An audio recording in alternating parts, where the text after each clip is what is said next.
E aí pessoal, eu sou Marcos Freitas aqui para mais uma aula de cálculo numérico. Nós estamos trabalhando o tema de erros numéricos e nessa aula em particular a gente vai trabalhar a série de Taylor. Esse é o roteiro dessas aulas de erros numéricos. Então, primeiro a gente trabalhou a introdução, depois arredondamento e erros de arredondamento. Estamos trabalhando a série de Taylor. Próximas aulas vão ser erros de truncamento, condicionamento de estabilidade e conclusão. Anteriormente a gente falou um pouco sobre o sistema de ponto flutuante. A gente viu o que são erros de arredondamento. A gente viu que são os dois tipos. Tem dois tipos, né? Tem o erro absoluto e o erro relativo. E a gente falou sobre erros em operações em número de ponto flutuante, os erros absoluto e relativo e o resíduo acumulado, que acontece quando a gente faz a soma, subtração, multiplicação e divisão, ou seja, as operações matemáticas em valores que já têm erro.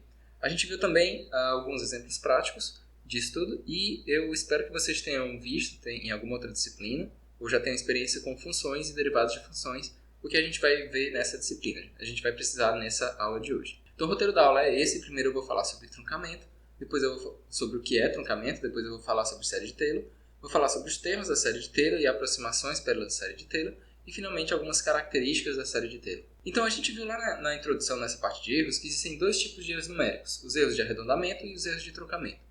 Os erros de arredondamento vêm do arredondamento. E o que é um erro que acontece quando a gente faz um arredondamento? E o que é um arredondamento? É a aproximação de um número por outro. No caso lá do arredondamento, a gente tinha um número real e ia aproximar para um número de ponto flutuante. Agora a gente vai começar a trabalhar essa parte de truncamento, de erros de truncamento, que é bem parecido. A gente vai aproximar uma coisa por outra e nessa aproximação a gente acaba cometendo um erro. E aqui no truncamento a gente vai aproximar uma função por outra. Então eu tenho uma função contínua e eu vou aproximar essa função contínua por um truncamento de uma série de Taylor. Então primeiro a gente precisa entender direitinho o que é essa série de Taylor. Então o truncamento, como eu mencionei anteriormente, o truncamento é a aproximação de uma função por outra. Então eu tenho uma função exata, que a gente vai chamar aqui de f de x, e eu vou aproximar ela por uma outra função. Por que a gente vai fazer isso? Porque essa função exata, normalmente, ela é difícil de trabalhar, ou muitas vezes ela é desconhecida. Assim como era lá no arredondamento, que eu tinha um número aproximado, e eu tinha infinitos números exatos que podiam ser arredondados para esse número aproximado. Então eu sabia qual era exatamente aquele número exato. Aqui é bem parecido, eu tenho uma função, que ela existe, mas muitas vezes eu não sei qual é, não sei definir ela. E a gente vai aproximar ela, apesar de não saber, a gente vai aproximar por uma série de Taylor. Na verdade, um truncamento de uma série de Taylor. Com uma observação muito importante. Aqui, o truncamento que a gente está falando é o truncamento no sentido de que é uma aproximação de uma função por outra. Isso é diferente do truncamento que a gente estava fazendo lá no arredondamento. Lá, um dos tipos de arredondamento era truncamento, mas lá era a aproximação de um número por outro, de um número real para um número no sistema de ponto flutuante. Ali era um arredondamento e existia um tipo de arredondamento que por acaso também era chamado de truncamento. E aqui não, aqui truncamento é a aproximação de uma função por outra. Mais especificamente por um truncamento de uma série de Taylor. Daqui a pouco a gente vai falar mais sobre isso. Então, a série de Taylor diz o seguinte: existe um teorema que diz, dada uma função contínua, onde essa função ela é contínua nas proximidades de x0, não precisa ser todo contínuo, mas nas proximidades de x0, de um certo valor x0, ela é contínua. E se essa função f de x tem uma quantidade infinita de derivadas, então essa função f de x pode ser escrita nas proximidades de x0, pode ser escrita como esse somatório de infinitos termos. Somatório de k variando de 0 até infinito, de fk de x0 vezes x menos x0 elevado a k dividido por k fatorial, onde fk de x0 é a késima derivada da função f de x calculada no ponto x0. Em outras palavras, esse somatório de infinitos termos pode ser reescrito da seguinte maneira. Quando k é igual a zero, eu tenho justamente f de x0 vezes x menos x0 elevado a zero dividido por 0 fatorial. Ora, x menos x0 elevado a zero dá 1, 0 fatorial também dá 1, então isso é só f de x0. Então esse é o primeiro termo quando k é igual a zero. Somado a, quando k é igual a 1, eu tenho a primeira derivada calculada no ponto x0, vezes x menos x0 elevado a 1, ou seja, x menos x0, dividido por 1 fatorial. 1 fatorial também é 1, então isso fica só f' de x0 vezes x menos x0. Quando k é igual a 2, a gente vai ter a segunda derivada, vai ter que pegar tudo aquilo e somar com a segunda derivada da função f calculada em x0, vezes x menos x0 elevado ao quadrado, dividido por 2 fatorial, que é 2. Depois o próximo termo é a terceira derivada de f calculada no x0, vezes x menos x0 elevado ao cubo dividido por 3 fatorial, que dá 6. Isso tudo somado com, agora o próximo termo, com k igual a 4. Então, quarta derivada da função f, calculada no ponto x0, vezes x menos x0 elevado a 4, dividido por 4 fatorial. Mais, e aí reticências, porque são infinitos termos, né? Mas o padrão que se repete é esse mesmo, é a késima derivada da função f, calculada no ponto x0, vezes x menos x0 elevado a k, dividido por k fatorial. Então a gente chama de termos da série de Taylor cada um desses termos que é um item lá daquele somatório. Então o termo de ordem 0 é só o f de x0, ou seja, que é quando k é igual a 0.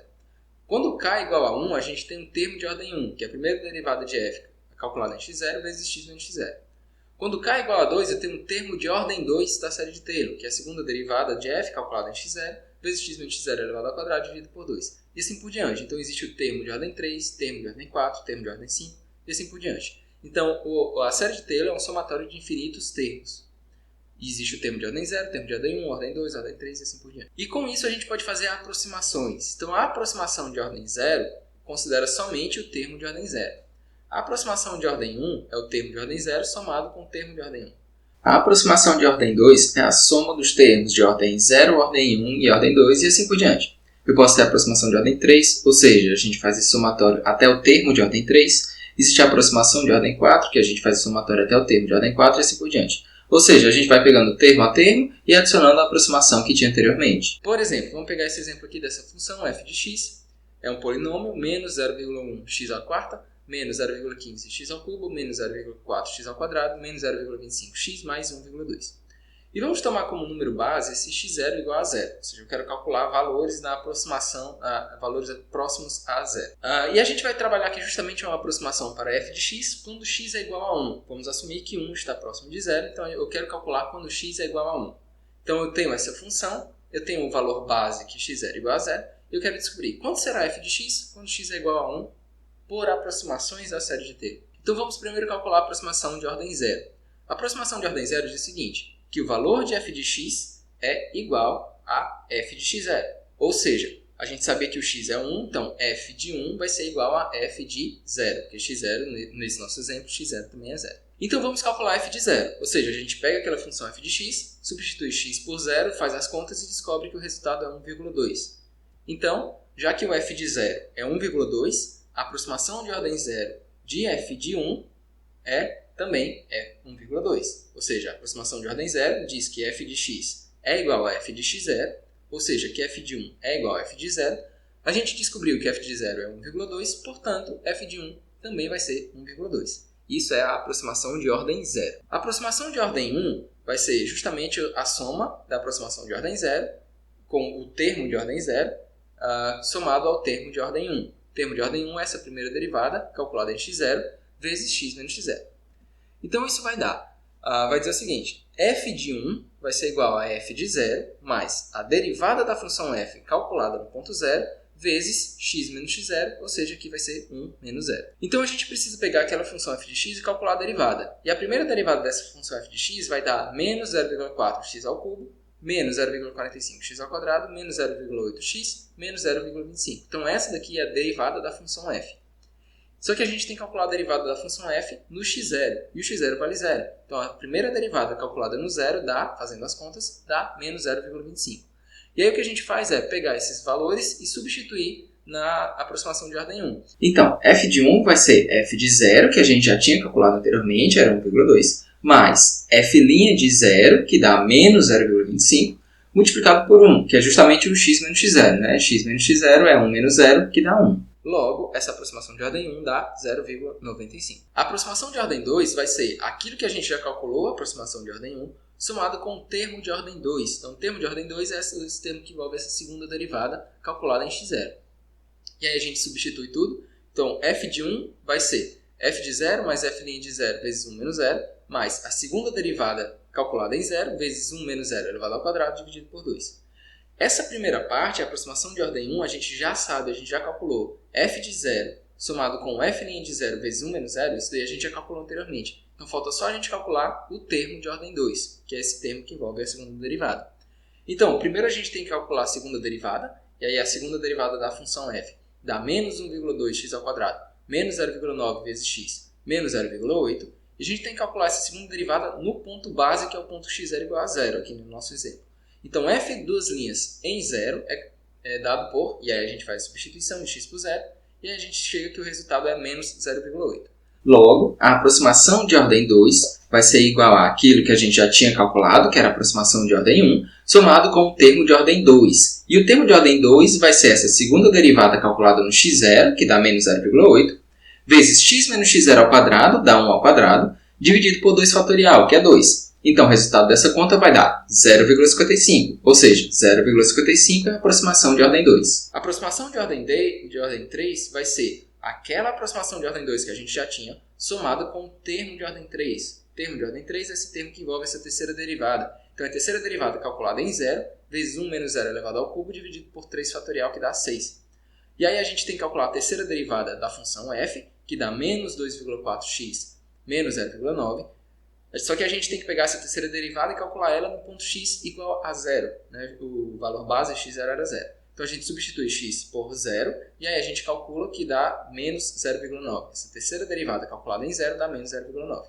Então a função em 1 vai ser a aproximação de ordem 2, que a gente já tinha calculado anteriormente, que era 0,55, somado com a terceira derivada no ponto 0, que dá menos 0,9, vezes x menos x0 elevado ao cubo, 1 menos 0 elevado ao cubo, que dá 1, dividido por 6. E o resultado disso tudo dá 0,4. A aproximação de ordem 4 vai ser a aproximação de ordem 3 que a gente calculou anteriormente, somado com o termo de ordem 4. O termo de ordem 4 é a quarta derivada, calculada em x0, vezes x menos x0 elevado a 4, dividido por 4 fatorial. Então a gente precisa calcular a quarta derivada da função f de x, que dá menos 2,4, e a quarta derivada da função f, calculada no ponto x0 igual a 0, dá também menos 2,4. Logo, a aproximação de ordem 4 para f de 1 vai ser aquela aproximação de ordem 3 que a gente já calculou anteriormente, que era 0,4, mais a quarta derivada no ponto 0, que dá menos 2,4, vezes 1 menos 0 elevado a 4, que dá 1, então 1 elevado a 4, dividido por 4 fatorial, que é 24, e aí o resultado dessas contas dá 0,3. A gente não precisa fazer outras aproximações, porque para as outras aproximações de ordem k maior ou igual que 5, o que vai acontecer é que a késima derivada vai dar sempre 0, né? Então a gente tem aqui um polinômio de grau 4, isso quer dizer que o polinômio de grau 4 ele só tem até a quarta derivada. Da quinta derivada em diante, essas derivadas vão ser todas zeros. Ou seja, as próximas aproximações, todas as outras aproximações, quando k igual a 5 em diante, vão ser exatamente iguais à aproximação de ordem 4. Portanto, é desnecessário calcular. Então, o que a gente tem é o seguinte. Vamos recapitular. O que a gente tem é o seguinte. Eu tenho informações no ponto x0 igual a 0. Então, eu sei calcular a função no ponto 0, eu sei calcular a primeira derivada no ponto 0, eu sei calcular a segunda derivada no ponto 0, eu sei calcular a terceira derivada no ponto 0 e assim por diante. E aí eu quero descobrir uma aproximação para f de 1. Então, eu sabia que f de 0 era 1,2. Quanto será que é f de 1? E aí, a gente tem o seguinte, que a aproximação de ordem 0 diz que f de 1 é o mesmo valor de f de 0, ou seja, vai ser 1,2. A aproximação de ordem 1 já diz o seguinte, não, ele tem aquele termo de ordem 1 que a gente vai adicionar, então ele diz que a aproximação de ordem 1 para essa função vai ser 0,95. A aproximação de ordem 2 a gente calculou, deu 0,55. A aproximação de ordem 3 deu 0,4 e a aproximação de ordem 4 deu 0,3. E as outras aproximações de ordem 5 em diante a gente não precisou calcular. E o que a gente pode fazer também é calcular o valor exato, ou seja, a gente pega aquela própria função f de x, substitui x por 1 e a gente calcula o valor exato. Então perceba o seguinte, que a gente calculou diversas aproximações, 1,2, 0,95, 0,55, 0,4, 0,3, a gente foi calculando diversas aproximações até que finalmente a gente chegou no valor exato. Então perceba que no caso dessa função eu consigo calcular o valor exato, mas existem funções em que a gente não consegue tão facilmente calcular seu valor exato.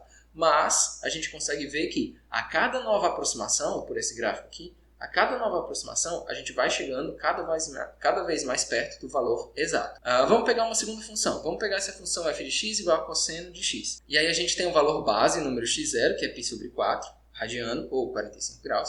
E eu quero descobrir uma aproximação para f de x, ou seja, para cosseno de x, quando x é π sobre 3, ou quando x é 60 graus. π sobre 3 radiano ou 60 graus. Então, como é que eu faço isso? Como é que eu descubro essas diversas aproximações pela série de Taylor? Observação, eu escolhi justamente essa função cosseno porque ela tem infinitas derivadas. Então, a série de Taylor, né, do cosseno vai para o seno, do seno volta para o cosseno. Então, a série de Taylor vai ter infinitos termos. Mas aquela observação que a gente fez que a cada novo termo a gente ia se aproximando cada vez mais do valor exato, também vai acontecer aqui, apesar de a série de Taylor ter infinitos termos, tá? Então eu vou fazer aqui rapidamente, depois vocês fazem as contas em casa se vocês quiserem, mas o que a gente tem é o seguinte: eu consigo calcular tudo que eu quiser calcular, eu consigo calcular com 45 graus. E a partir do 45 graus eu quero estimar várias aproximações para o cosseno de 60 graus. Então a gente tem o seguinte, que a aproximação de ordem zero diz que o cosseno de 60 é igual ao cosseno de 45. A função calculada em 60 é igual à função calculada em 45. Que vai dar 0,707107 e ele tem outros valores aí que eu não coloquei, né? Eu trunquei em 6 casas depois do ponto. A aproximação de ordem 1 diz que o cosseno de 60 é 0,521987. A aproximação de ordem 2 diz que o cosseno de 60 é 0,497754. A aproximação de ordem 3 diz que o cosseno de 60 vai ser 0,499869. E a aproximação de ordem 4 diz que o cosseno de 60 vai ser 0,500008. Observação. O fato de a gente estar usando uma função conhecida, que é a função cosseno, nos diz que a gente pode calcular o valor exato do cosseno de 60, que é 0,5. Mas a observação que eu quero fazer com vocês é o seguinte. Assim como acontecia lá naquele polinômio, também vai acontecer aqui nessa função trigonométrica, onde a cada novo termo que eu vou adicionando na série de Taylor, eu vou chegando cada vez mais perto do valor exato. Então eu tinha 0,70, depois 0,52, depois 0,49, continuei 0,49 mais 0,499, depois 0,500. Então estou cada vez chegando mais perto do valor exato quando eu utilizo a série de Taylor. Então essa é a primeira característica. A primeira característica da série de Taylor, a primeira propriedade da série de Taylor é que a cada termo que eu adiciono, normalmente eu vou chegando cada vez mais perto do valor exato. Independente se eu sei ou não o valor exato. Pode ser, nesses exemplos que eu dei, eu sabia o valor exato. Mas essa mesma característica vai acontecer quando eu não sei o valor exato também. E, além disso, os primeiros termos da série são aqueles termos que têm maior contribuição. Então a gente poderia ver no caso do cosseno, que os últimos termos, o termo de ordem 4, eu saí de 0,499 para 0,500. Então não foi uma contribuição assim tão grande. Já os primeiros termos não. Os primeiros termos são aqueles que dão uma contribuição bem maior para a série de Taylor se aproximar mais do valor exato. Tá? E no caso geral, a gente tem uma quantidade infinita de polinômios, não, uma quantidade infinita de termos da série de Taylor, né? O K vai até o infinito, esse é o caso geral, mas no caso de polinômios a gente tem uma quantidade finita de termos. Então pode ser que a gente só tenha uma quantidade finita, mas pode ser que no pior caso a gente precisaria chegar até o infinito para poder chegar de fato no valor exato. Então vamos analisar aqui várias aproximações justamente para esse cosseno de x. Então a função cosseno de x tem essa característica de ser periódica, né? Então o cosseno de 0 tem valor 1. Então, o cosseno de 0 tem valor 1, que é o cosseno básico, né? Assim, o cosseno de 0 tem valor 1. E o cosseno de 180 tem valor menos 1, né? O cosseno de π tem valor menos 1. Mas vamos observar o seguinte, esse é o gráfico da função cosseno, vamos tomar aqui como uma função principal, por enquanto.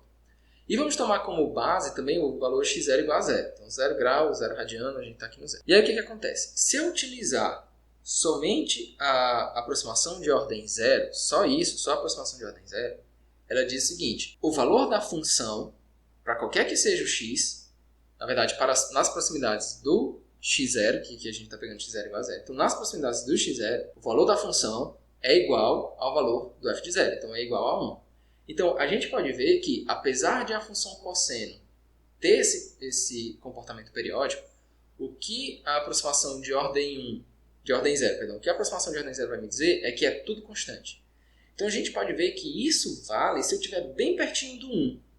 Se eu estiver bem pertinho do 0. Mas conforme eu vou me afastando do 0, ele vai ficando cada vez mais errado. Ou seja, a minha aproximação vai ficando cada vez pior. Se eu pegar uma aproximação de ordem 2, isso vai me dar uma parábola, né? Eu tenho x menos x0 elevado ao quadrado, isso vai me dar uma parábola. Então essa parábola tem essa característica bem aí. E a gente pode ver o seguinte, que realmente para valores perto do 0, o valor da função desse gráfico amarelo, ele é bem aproximado do gráfico azul. Mas conforme eu vou, que é o gráfico original, né, da função cosseno, conforme eu vou me afastando do valor base, do valor 0, eu vou ficando cada vez mais longe. Então, o erro vai aumentando. Conforme eu vou me afastando do valor base, o erro vai aumentando. Se eu tiver essa aproximação, que é a aproximação de ordem 4, que é esse gráfico aí, que é o gráfico verde, a gente pode ver que essa característica permanece. Para valores próximos de zero, eu tenho uma aproximação muito boa. Conforme eu vou me afastando, eu vou tendo uma aproximação que vai piorando, quando eu vou me afastando do 1. Mas a gente pode ver que, nesse gráfico verde, a gente já pode se afastar um pouco mais do que o gráfico amarelo. Então, uma aproximação de ordem 4 me permite me afastar um pouco mais do valor base. A aproximação de ordem 6 também me permite afastar um pouco mais. Então, aqui eu já tenho um polinômio, a aproximação de ordem 6 é um polinômio de grau 6. Né? Eu tenho lá um valor x menos x0 elevado a 6.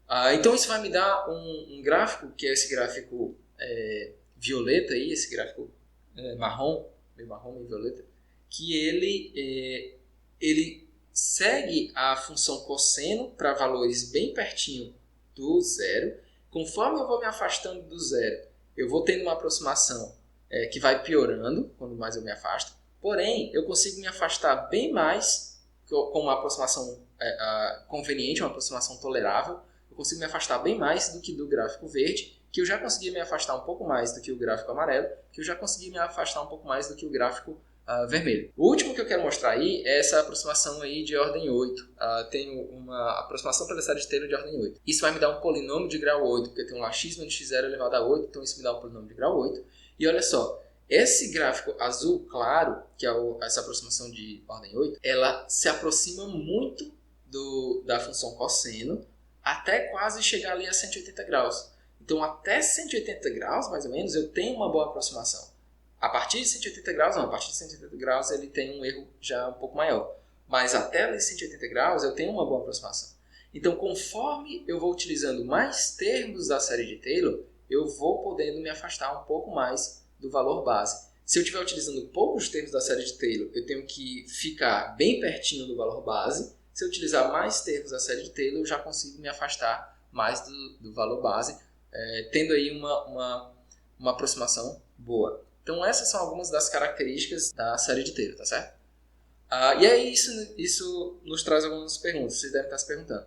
Por que eu vou aproximar pela série de Taylor? Se eu tenho uma função, por que eu vou aproximar pela série de Taylor? Por que eu não vou calcular o valor exato dessa função f de x? Eu tenho uma função f de x, então eu calculo f de x. Para que fazer uma aproximação por série de Taylor? E a resposta é a seguinte. Primeiro, eu posso não ter f de x.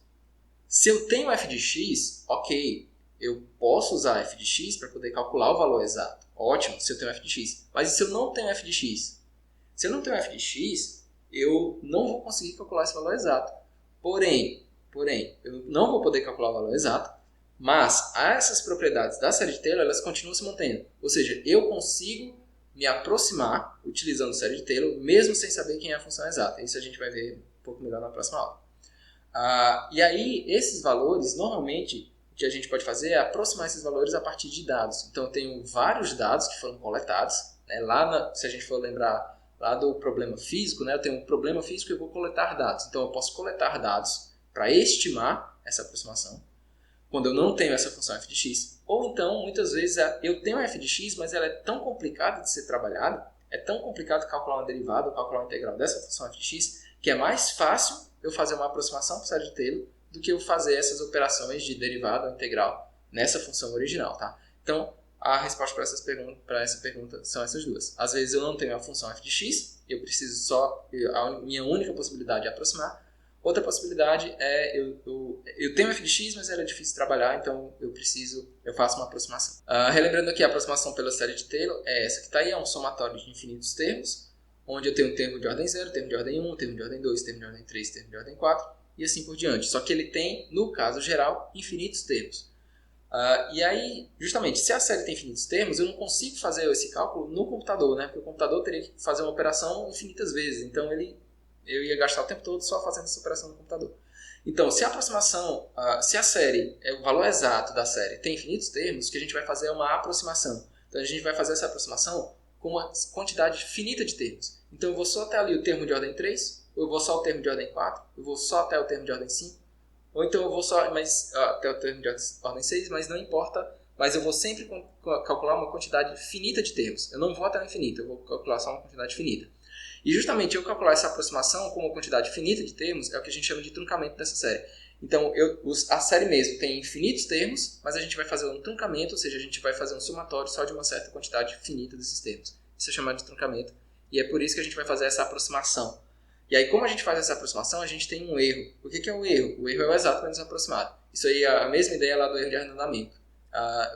Aquilo também vai ser aplicado aqui no erro de truncamento. Só que eu tenho o valor exato, que eu teria, teoricamente, infinitos termos, o aproximado, que é um truncamento, então eu paro uma quantidade finita de termos, e essa diferença entre eles dois, exato menos aproximado, vai me dar o erro de truncamento, que a gente vai falar melhor na próxima aula, tá? Então, na aula de hoje, a gente falou um pouquinho sobre série de Taylor, onde eu dei a definição, que a série de Taylor é um somatório de infinitos termos, falei de 2 exemplos, do polinômio e do cosseno, e falei de algumas características de que a cada mais termo, quanto mais termos, ele mais se aproxima do valor exato, e que os primeiros termos são os termos mais relevantes, os termos que estão lá para o final, eles contribuem muito pouco para essa aproximação, tá? Na próxima aula, eu vou falar sobre teorema de Taylor e erro de truncamento. Espero ver vocês até lá. Obrigado por assistir e até a próxima. Valeu!